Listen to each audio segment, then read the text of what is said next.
ഇതിൻ്റെ ട്രെയിലർ കണ്ടപ്പോൾ ഞാൻ അന്ന് വിചാരിച്ചത് സൂര്യ അണ്ണൻ്റെ മറ്റൊരു വാരിസ്, വിജയ്ക്കൊരു വാരിസ് ഉണ്ടല്ലോ, ആ വാരിസ് ലെവല് മെഗാ സീരിയലിൻ്റെ 2ാം പരമ്പര സൂര്യ അണ്ണൻ വിജയ് അണ്ണൻ പോയതുകൊണ്ട് ഓപ്പൺ ചെയ്യാൻ പോകുന്നു എന്നാണ് ഞാൻ വിചാരിച്ചിരുന്നത്.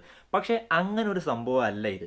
ഇത് വളരെ ഡീസൻ്റ് എന്ന് പറയാൻ പറ്റത്തില്ല, എന്നാൽ അത്യാവശ്യം ഡീസൻ്റായിട്ട് എടുത്ത് വച്ചേക്കുന്ന ഒരു വെൽ ഇമോഷണൽ ഫാമിലി ഡ്രാമ, അങ്ങനെ ഈ സിനിമേനെ വിളിക്കാം. ഇതിനകത്ത് സൂര്യ അണ്ണന് മേളിലും അല്ലെങ്കിൽ ഇതിനകത്തുള്ള മറ്റെല്ലാ ക്യാരക്ടേഴ്സിന് മേളിലും സ്കോർ ചെയ്തേക്കുന്നത് നമ്മുടെ മലയാളി കുട്ടി മമിത ബൈജു ആണ്. അഭിമാനം, മമിത ബൈജു അഭിമാനം. കാര്യം പുള്ളിക്കാരത്തി സൗത്ത് ഇന്ത്യ മൊത്തം ഇങ്ങനെ നിറഞ്ഞു നിൽക്കും, അതിൽ ഒരു സംശയവും വേണ്ട. ഈ സിനിമയോടുകൂടി തമിഴ് തെലുങ്ക് ഓഡിയൻസിൻ്റെ ഇടയിൽ അടുത്ത ഒരു, ഓൾറെഡി അവരവിടെ ഒരു സെൻസേഷനാണ്, അവരുടെ ആ ഒരു സെൻസേഷൻ അല്ലെങ്കിൽ അവരുടെ ഒരു സ്റ്റാർഡം അടുത്ത ലെവലിലേക്ക് കയറാൻ പോവുകയാണ്. ഈ സിനിമ മൊത്തത്തിൽ പൊക്കിയെടുത്തേക്കുന്നത് മമിത ബൈജു ആണ്. എസ്പെഷ്യലി ഫസ്റ്റ് ഹാഫൊക്കെ നിറഞ്ഞു നിൽക്കുകയാണ് പുള്ളിക്കാരത്തെയും രാധികയും.